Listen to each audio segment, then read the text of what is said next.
그러니까 최이배 의원 소위 강금이라고 하는데 사실은 그 의원회관 안에서 네. 민경욱 의원이 마술쇼 보여주면서 이제 데리고 있었다는 거 아니에요. 그 민경욱 의원이 아마추어 마술사라 최이배 의원한테 내가 재밌는 거 보여줄게 그러면서 뭐 마술하고 있었다는 것인데 그게 법률적으로 강금에 해당하는지도 의문이고 그리고 그 발단이 바로 그것이잖아요. 바른미래당 당시 원내대표가 불법적인 사보임을 했잖아요. 원내대표는 게 아니 의원이 한 사람 한 사람 그야말로 헌법기관인데 당시 김관영 원내대표. 그렇죠. 김관영 원내대표가 아니 자기는 거기에 빠지지 않겠다는 의원을 강제로 그냥 최이배 의원으로 불법 사보임을 하면서부터 문제가 생긴 거잖아요. 그리고 기물훼손 이런 거는 제 기억으로는 당시 민주당 소속의 문모 의원이 해머로 의사당 문을 때려부신 거는 명백히 기억이 나는데 이번에 어떤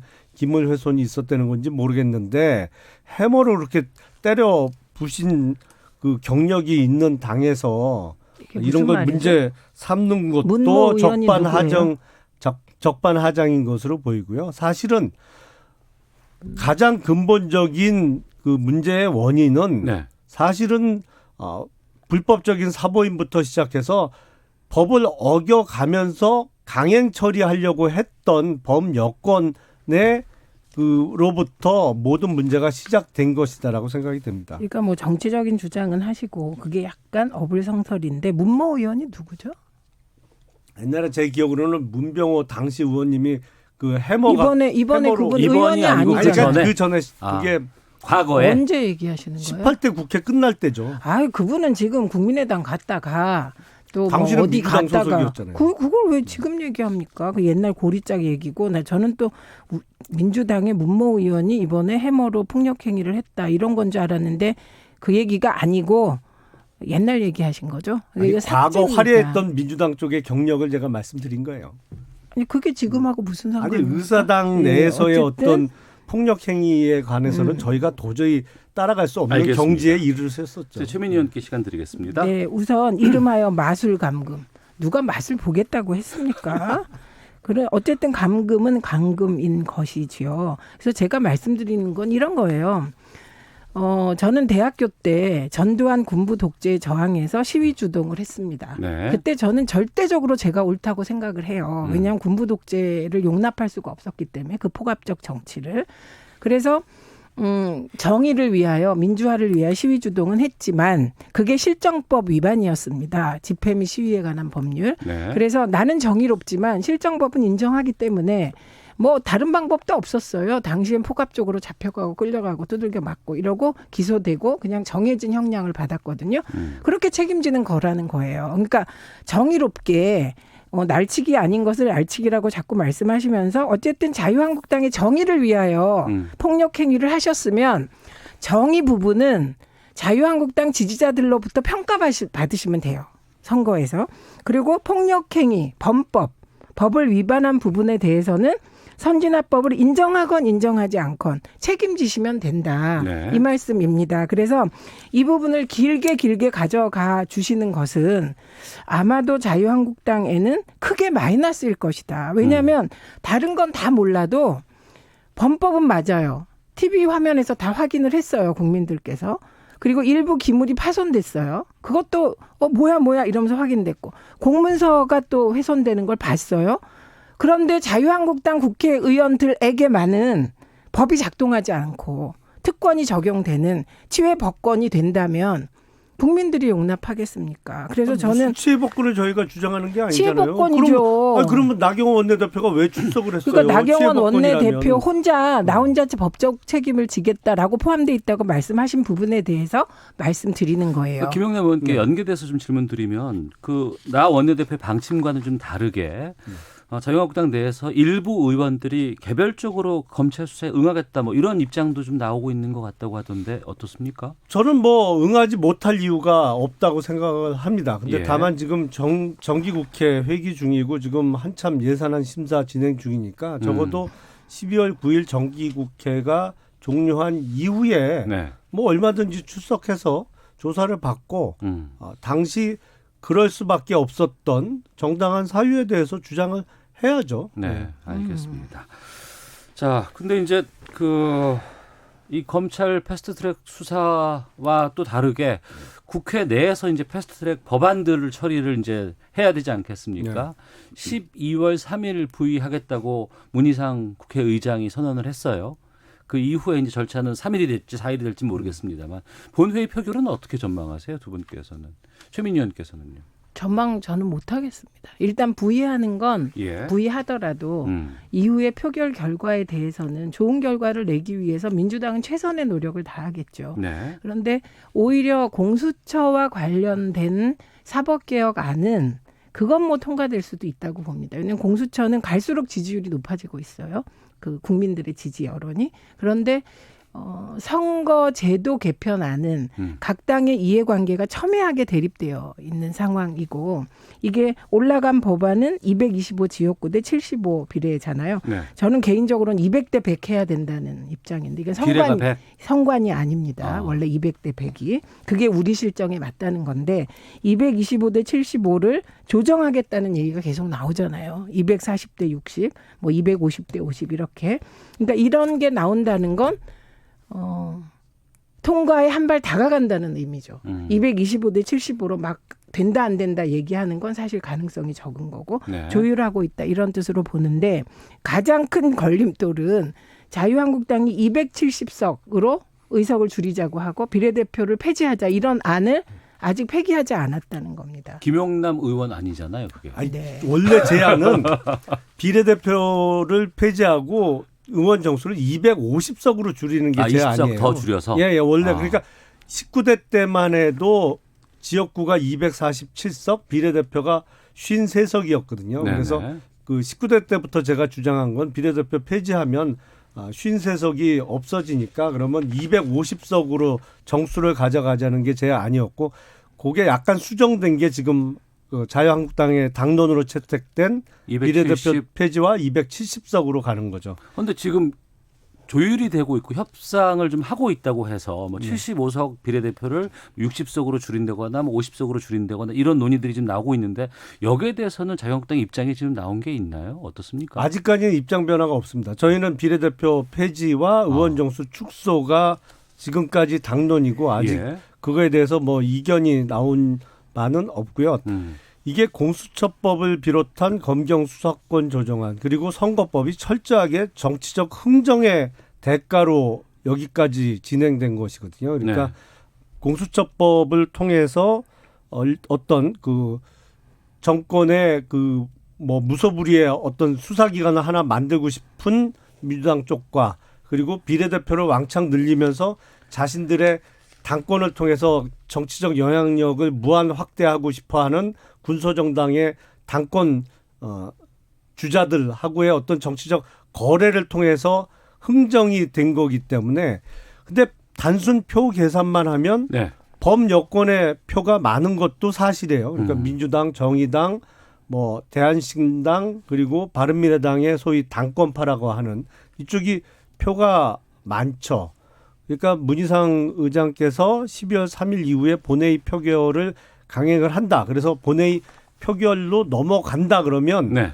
선거법에 대해서는 민주당 내에 특히 지역구 의원들이 자기 지역구가 없어지는 그 주변 의원들은 속내는 반대하고 싶어 하겠지만 근데 이게 기명 투표로 나오는 거죠. 그렇죠. 네, 기명입니다. 법령이라 인사권이 유명이에요. 아니기 누가 때문에. 찬성하고 예. 누가 반대하고 기권했는지가 다 뜨기 때문에 그걸 이제 반대하는 순간에 나 잘라 줍쇼라는 얘기밖에 안 돼서 표결이 강행되면 저는 현실적으로는 통과 가능성은 높다라고 봅니다만 결코 우리나라 정치 발전이나 어떤 민주주의를 위해서는 바람직하지는 않다라고 생각합니다. 알겠습니다. 여기서 끝내요?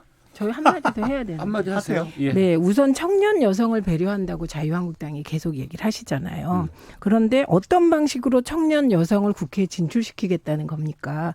비례대표 제도가 애초에 지금과는 논의가 달라요. 초기에 한 이유는 이게 지역구만 하다 보니 지역에서 인지도 높은 사람, 지역의 토호 이런 사람들만 당선이 돼요. 그리고 우리가 미래를 위하여 정치의 미래를 위하여 청년층과 여성층을 대폭 진출을 시켜야 되는데 여성들은 지역에서 정말 힘들거든요. 그래서 그 비례 20명이면 예를 들면 홀수번 네. 1번부터 해서 반을 무조건 여성으로 채워라. 이런 강제 조항을 여야 합의로 만든 겁니다. 그래서 저는 비례를 없애자는 것이 그럼 자유한국당은 청년 여성은 없는 정치를 하겠다는 것인지 이 부분에 대해서는 다시 생각하셔야 돼요. 그리고 자꾸 제 앞에서 비례 없애자고 하는 건 저의 존재를 무시하는 겁니다. 나경원 대표도 비례 출신이세요. 아니 청년 여성을 왜 꼭 비례만 시켜줘야 돼요? 아니 나경원 원내대표도 지금 비례 여성이지만 출신.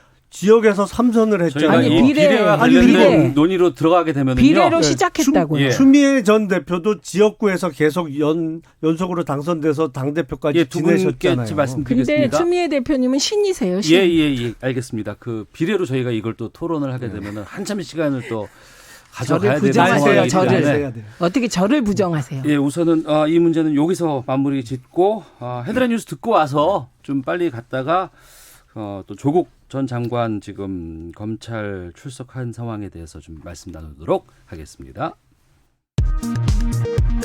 더불어민주당과 정부가 검찰의 직접 수사 부서를 추가로 줄이는 방안 등 법무부가 제시한 검찰개혁 방안을 논의하고 보다 신속한 개혁 추진에 공감했습니다. 세월호 참사 특별조사위원회가 세월호 참사 당일 구조를 위해 현장에 투입된 헬기를 응급 환자가 아닌 해경청장이 탔다는 의혹을 수사해달라고 검찰에 공식 요청했습니다. 한미 연례안보협의회의 참석자 방한하는 에스퍼 미 국방장관이 북핵 협상을 증진시키기 위해 한미 군사훈련을 조정할 것이라고 말했습니다. 필리핀 국적의 가사도우미를 불법 고용한 혐의로 기소된 고 조양호 한진그룹 회장의 부인 이명희 씨가 항소심에서도 검찰 구형량보다 높은 징역형의 집행유예를 선고받았습니다. 다음 주 예고된 철도 파업을 앞두고 정부가 대체 인력을 투입해 출퇴근 시간 광역전철 운행률을 80% 이상으로 유지하고 SRT 입석표 판매도 허용하기로 했습니다.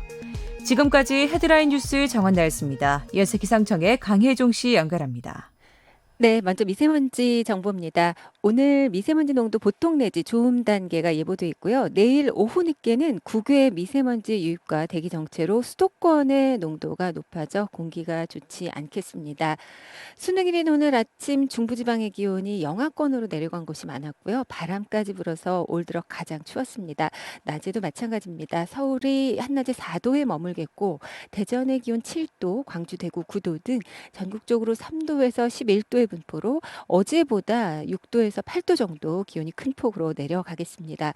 내일 아침 기온도 오늘보다 4, 5도 오르긴 하겠지만 그래도 쌀쌀하겠습니다. 서울 3도 등 영하 3도에서 영상 7도의 분포, 낮 최고 기온은 서울 13도 등 전국적으로 9도에서 17도로 내일 낮에는 예년 기온을 회복하겠습니다. 내일 또한 일교차가 크겠습니다. 오늘은 북서쪽에서 차고 건조한 공기가 유입됐기 때문에 전국이 맑겠고요. 내일은 흐린 가운데 서울, 경기, 영서 지방은 새벽부터 또 충청 북부는 아침부터 비가 내리겠습니다. 오전 동안 주로 내릴 걸로 보여지고 비의 양은 적을 것으로 예상됩니다. 경기 동부와 강원 내륙 또 산지 쪽은 눈으로 내릴 가능성이 있는데요. 1cm에서 많은 곳은 3cm 가까이 내리니까 교통안전에 유의하셔야겠습니다. 지금 서울의 기온은 2.7도, 습도는 26%입니다. 지금까지 날씨였고요. 다음은 이 시각 교통 상황 알아보겠습니다. KBS 교통정보센터의 윤여은 씨입니다. 네, 현재 수능 3교시 영어 듣기 평가가 진행되고 있습니다. 1시 35분까지 이어지니까요. 수험생들이 최대한 시험에 집중할 수 있도록 서행하며 경적 사용을 자제해 주셔야겠습니다. 서울 외곽고속도로 판교에서 구리 쪽 성남 부근 정체 사고 때문이고요. 승용차 관련 사고 현재 갓길에서 처리하고 있습니다. 제2중부고속도로 대전 쪽은 하번천 터널 부근에서 작업을 하고 있어서 3km 정체니까요. 수월한 중부고속도로 이용하셔도 좋겠습니다. 중부고속도로 하남 쪽은 곤지암 부근에 사고가 확인되는데요. 곤지암 나들목을 못 간 갓길에서 승용차 관련 사고를 처리하고 있습니다. 중부내륙고속도로 창원 쪽은 작업을 하는 감곡 부근에서 4km 그리고 양평 쪽 문경 2터널 부근에서 2km가량 정체입니다. KBS 교통정보센터였습니다.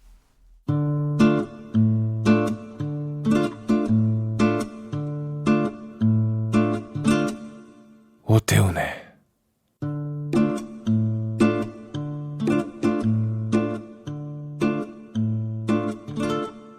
시사본부. 더불어민주당 최민희 전 의원, 자유한국당 김용남 전 의원 두 분과 각설하고 함께하고 있습니다. 청취자 의견 양쪽의 입장 소개해드리고 계속해서 넘어가도록 하겠습니다. 0580님, 패스트트랙 충돌은 기본적으로 민주당이 먼저 원인 제공한 것 아닙니까? 그런데 빨리 수사받으라고 하는 것은 옳지 않습니다. 3047님, 국회 일반 국민들이 들어가서 김을 부수면 처벌 안 하나요? 한국당 의원들 떳떳하면 조사받고 나와서 불기소 처분 받으면 되지 않습니까? 라는 의견도 주셨습니다. 조국 전 법무부 장관이 자신과 가족 관련 의혹에 대한 검찰 수사가 시작된 지 79일 만에 오늘 검찰에 출석을 했습니다. 그리고 지난 11일 검찰이 조국 전 장관의 부인 정경심 교수를 기소하기도 했고요. 어떻게 보셨는지 두 분 의견부터 듣도록 하겠습니다. 김영남 의원께서 먼저. 오늘 출석과 관련해서는 사실 고위공직자 출신으로서 검찰에 공개 소환되지 않는, 그러니까 이른바 포토라인에 서지 않고 그냥 조용히 들어가는 첫 수혜자가 조국 전 장관이 됐어요. 네. 본인이 법무부 장관 하면서 수사 공보 준칙 뭐 바꾼다고 하면서 사실상의 고위공직자 출신으로서는, 뭐 공직자 출신이 아닌 사람으로서는 그 부인인 정경심 교수가 첫 수혜자가 됐습니다만, 장관 이상의 고위공직자 출신은 첫 수혜자가 됐고, 지금 오늘이 첫 소환인 게 사실은 수사 진행상으로 보면 다른 사건과 비교해 보면 상당히 늦었습니다. 네. 이게 이유가 뭘까를 좀 따져보면 그동안 관련 인물들, 정경심 교수나 동생인 조건 씨나 이런 사람들이 이제 신병을 이유로 해서 소환도 몇 차례 늦췄고 또 수사도 받다가 중간에 중단 요청하고 늦어진 것도 있고, 가장 큰 원인은 제가 보기엔 법원에서 그 금융계좌 압수수색 영장이 여러 번 기각되면서 그 진행이 늦게 이루어진 게 가장 큰 원인 같아요. 일단 네. 모든 수사의 기본은 돈 거래를 이렇게 훑어보는 건데 그게 원활하지 않았기 때문에 늦어졌습니다. 지금 제가 예상해 보면 정경심 교수가 기소된 내용보다 조국 전 장관이 수사 받아야 될 내용은 훨씬 많아 보여요. 오히려 더 많다. 더 많아 보이죠. 왜냐하면 정경심 교수의 공소장에는 뇌물 관련된 부분은 빠져 있거든요. 네. 물론 정 교수가 공직자도 아니니까 뇌물죄의 어떤 범행 주체도 될 수가 없는 상황입니다. 그래서 이번 소환이 마지막 소환이 될 가능성은 거의 없어 보이고요. 앞으로도 수회 더 소환 조사가 이루어질 것으로 보입니다. 네. 최민희 의원님. 우선 그 포토라인에 안 서는 부분 관련하여 권성동, 김성태 의원 등 비밀리에 조사받고 오셨거든요. 이렇게 공개도 안 했어요. 그런데 저는 늘 이렇게 말씀을 들으면서 국회의원들은 초치외법권 같아요. 이런 문제에 있어서. 왜냐하면 MB도 포토라인 섰잖아요. 네. 근데 대통령보다 현직 국회의원이 전직 대통령보다 세다. 이런 것 같아서 이게 저는 검찰의 기준이 명확해야 된다고 생각합니다. 그래서 앞으로 가능한 포토라인 안 세우겠다. 그건 망신밖에 안 되잖아요. 언론의 먹잇감으로. 그래서 그 기준이 세워져서 누구에게나 적용되길 바랍니다. 그리고 특히 국회의원들에게 특권 주지 않기를 바랍니다. 그다음에 지금 말씀하신 것 중에 뇌물죄 얘기를 하시는데 저는 검찰이 이번에 검찰이 흘렸는지 어디서 언론이 취재했는지 진짜 이상한 게 뇌물죄를 얘기하면서 뇌물을 공여한 사람에 대한 얘기를 안 하는 건 처음 본 것 같아요. 뇌물을 준 사람? 네. 그러니까 이런 거잖아요. 뇌물죄라는 게 쌍방이 있는 거잖아요. 그러니까 박근혜 최순실 있으면 최순실이 있으면 롯데가 있고 삼성이 있는 거잖아요. 그래서 롯데도 삼성도 조사받았잖아요. 뇌물죄와 관련하여. 그런데 조국 장관이 뇌물일 수도 있다고 계속 언론이 보도를 해요. 그런데 뇌물을 준 사람이 적시되지 않는 거예요. 이건 뭡니까? 그래서 저는 이번 그 조국 장관 내와 관련하여서는 재판이 진짜 중요하겠다. 네. 그래서 언론에 부탁드리고 싶은 건 그 검찰 수사 과정에서 진짜 많이 기사 쓰셨잖아요. 주로 검찰 시각에서. 이제 재판 과정도 그만큼은 아니라도 한 50%의 비중으로 보도 좀 해줬으면 좋겠습니다. 네. 네. 그 김영남 의원님. 네. 이번에 그 정영심 교수를 그 검찰이 추가 기소를 할 때 그 공소장이 이제 공개가 됐습니다. 네. 어떤 혐의들이 적혀 있는지를 좀 간략히 좀 말씀해 주시죠. 우선 뇌물죄 관련해서는 지금 없어요. 검찰의 얘기가 아니고 투기자본감시센터에서 고발한 내용에 의하면 주로 뇌물 공여자로 지금 적시되고 있는 사람은 WFM의 전 오너인 우국한 회장이죠. 뭐 그거는 그 자세히 보시면 다 나옵니다. 아니, 근데 적시가 안 그분- 되고 있는 게 아니고. 아니요. 그리고 정경심 교수의 드릴게요. 공소장을 보면 그 웅동학원 운영과 관련된 부분은 빠졌어요. 주로 이제 입시 부정과 관련해서 각종 증명서 이 확인서 같은 거를 위조한 부분이 그 많이 기소가 됐고요. 그리고 네. 사모펀드 관련해서 미공개 정보를 이용해서 주식을 거래한 자본시장법 위반, 그리고 자신의 동생, 그리고 헤어 디자이너, 단골 미용실의 헤어 디자이너, 그리고 페이스북 친구까지 동원해서 타인 명의의 계좌 한 6개 정도를 이용해서 주식과 선물 거래를 한 거. 네. 이게 이제 금융실명법 위반 부분도 있고요. 뭐 그 공소장이 별지까지 합치면 한 80페이지 정도 되더라고요. 대단히 많은 내용이 기소가 됐는데 저는 그중에 가장 깜짝 놀란 부분이 있어요. 네. 다른 거는 다 뭐 알려져요. 어느 정도는 알려져 있던 내용인데 정경심 교수가 올해 4월부터 타인 명의의 계좌를 이용해서 선물 거래를 시작했더라고요. 그러니까 네. 이게 어떤 남한테 이렇게 주는 선물이 아니고 퓨처라고 하고 이제 코스피 지수를 이제 미리 하는 거 거래하는 거죠. 선물 지수 거래. 제 기억에 5월 27일인가 정 교수가 선물 200계약을 매수하거든요. 네. 근데 이게 선물 거래 해보신 분은 알겠지만 200계약 정도면 어느 정도 규모냐면 사실은 어떤 개인 투자자가 할 수 있는 거래 규모가 아니에요. 통상 하루에도 몇 억씩 왔다 갔다 합니다. 200계약 정도면 하루에도 3, 4억 땄다가 3, 4억 잃었다가 이 정도 규모거든요. 네. 웬만한 아파트 한 채가 그냥 왔다 갔다 하는 거예요. 하루에 그 주가 등락에 따라서. 야, 저는 깜짝 진짜 통은 무지 크다. 네. 그리고 네. 당시 청와대 민정수석에 있었잖아요. 민정수석 당시에 당시에 금년 5월이면 어이가 없더라고. 어이가 없어. 그 공소장이 공개가 되고 이제 여기에 대해서 두 분께서 보는 시각은 다 다를 것 같습니다. 네. 최민희 의원께서 우선 말씀해 주시죠. 이게 우리가 조심해야 될 게 검찰이 위조한 이게 사실이 아닙니다. 검찰이 위조 혐의를 둔 거예요. 혐의.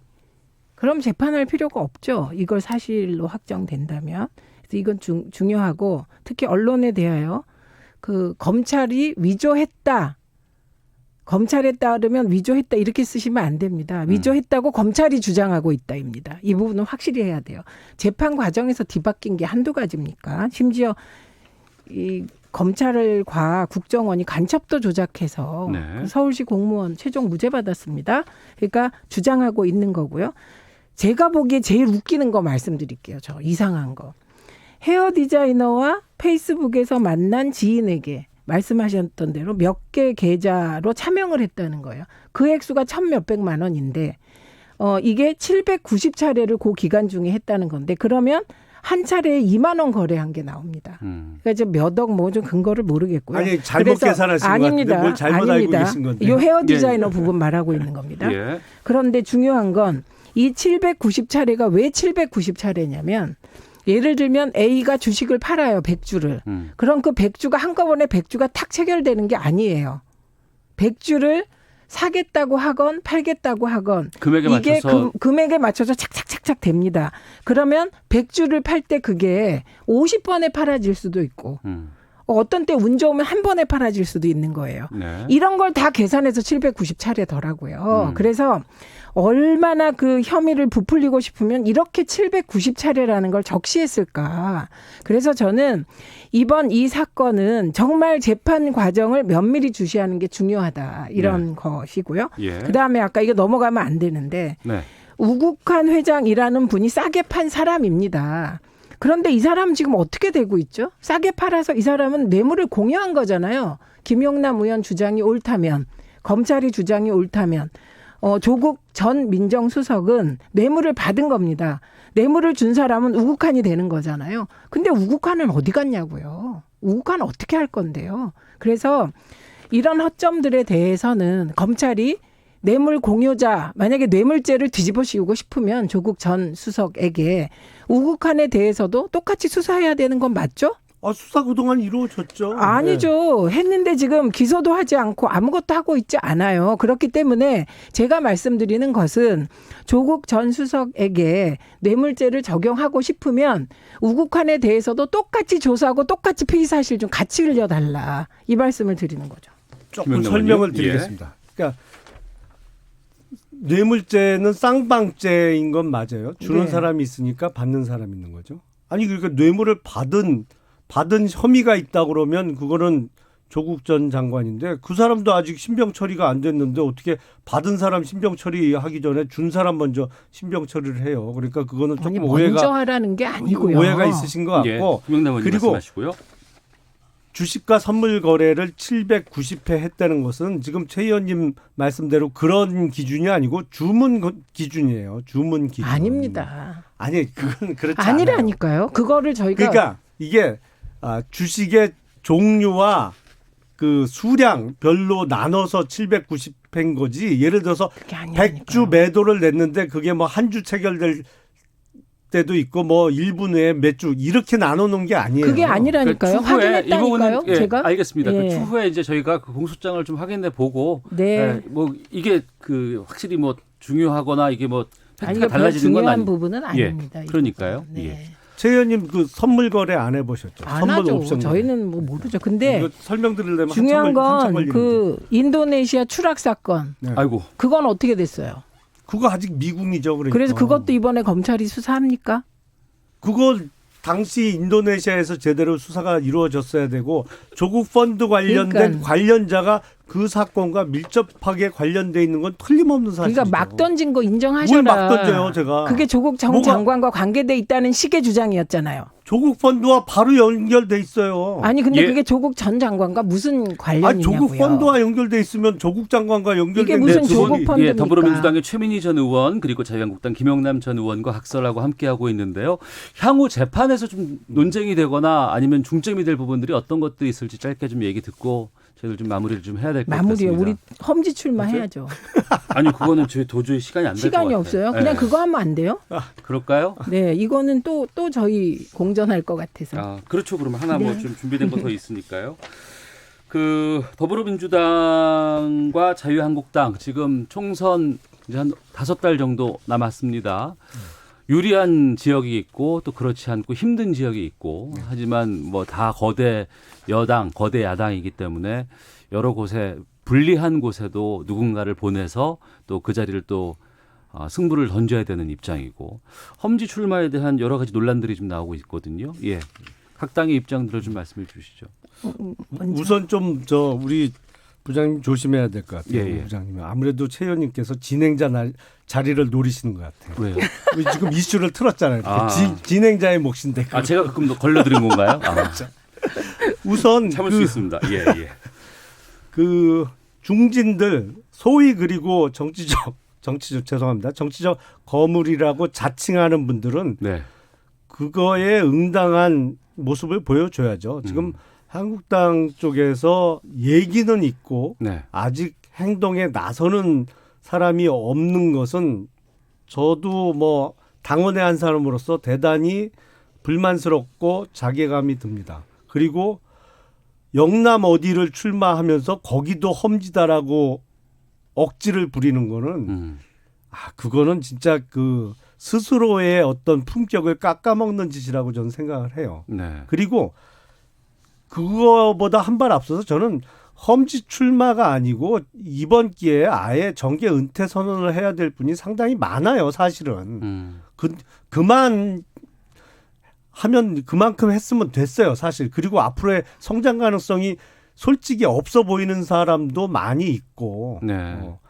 그래서 이게 자의에 의해서 어떤 명예로운 퇴진이 이루어지지 않으면 할 수 없이 타의에 의해서라도 이루어질 수밖에 없다 이렇게 생각을 합니다. 자유한국당이 험지라고 얘기하는 곳이 수도권으로 이해를 해도 되는 이 건가요? 수도권 서울 강북 이렇게 뭐, 꼭 찍었죠. 그 수도권 쪽에도 조금 지역로 편차가 있죠. 근데 글쎄 그 호남에 출마를 할 분은 아직까지는 눈에 안 보이고요. 네. 지금 얘기하는 험지라는 건 수도권 지역별로 뭐 한국당 출신이 당선된 적이 거의 없거나 힘든 네. 것 뭐 이 정도로 이해하고 있습니다. 예, 민주당 쪽 말씀해 주시죠.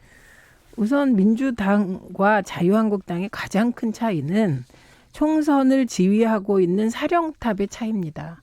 이해찬 대표는 7선이면서 동시에 큰 선거를 매우 많이 3번의 대통령 선거의 핵심이었는데 다 성공시킨 그런 분인데 네. 이거보다 더 중요한 게 있어요. 본인은 이제 당대표를 마지막으로 어떤 공직도 하지 않겠다라고 선언했다는 거예요. 네. 그런데 반해서 황교안 대표는 당대표도 계속 해야 되고 대권 후보도 해야 되고 이게 아마 최대 약점으로 작용할 거다. 자기 앞으로. 선거 아직도 한 번도 안 치러보는데 그러- 치러보지도 않고 은퇴하면 안 되잖아요. 그런데 통합을 하려니 보수 통합의 핵심은 큰 정당이 희생하고 양보하고 룸을 열어야 되는데 그러려면 10개 2가지밖에 없습니다. 나머지 공천은 그건 복잡한 거고 하나는 당대표 자리를 내놓거나 대권을 내놓거나 이런 거라 네. 그게 아마 가장 차이일 것 같고 그다음에 민주당의 경우 영입이라는 말을 안 쓰잖아요. 지금. 그 이유는 공천을 보장하지 않겠다는 거예요. 예. 입당해라 그냥 그런 거고 그다음에 이번에 3분을 최초 입당자를 발표를 했어요. 네. 그런데 그 입당자들이 다 험지에 출마할 사람들인 거예요. 어디죠? 예를 들면 황인성 전 시민사회 수석 같은 경우는 경남 하동인가? 굉장히 어려운 지역이에요. 그리고 3곳 다 현역이 자유한국당 의원인데이거든요. 네. 그러니까 메시지가 다른 거죠. 아니, 집권 여당은 선거에서 떨어지면 임명직 자리 줄 수 있잖아요. 그러니까 그게 가능한 거죠. 그건 그 뒤고. 총선 관련해서는 앞으로 각서라고 해서 끊임없이 지금 논의하고 얘기를 해야 될 상황이기 때문에 오늘 맛만 살짝 보고 여기서 두 분과 인사 나누고 보내드리도록 하겠습니다. 각설하고 더불어민주당 최민희 전 의원, 자유한국당 김용남 전 의원 두 분과 함께했습니다. 두 분 오늘 말씀 고맙습니다. 고맙습니다. 감사합니다. 오태훈의 시사본부는 여러분의 소중한 의견을 기다립니다. 짧은 문자 50원, 긴 문자 100원의 정보 이용료가 되는 샵 9730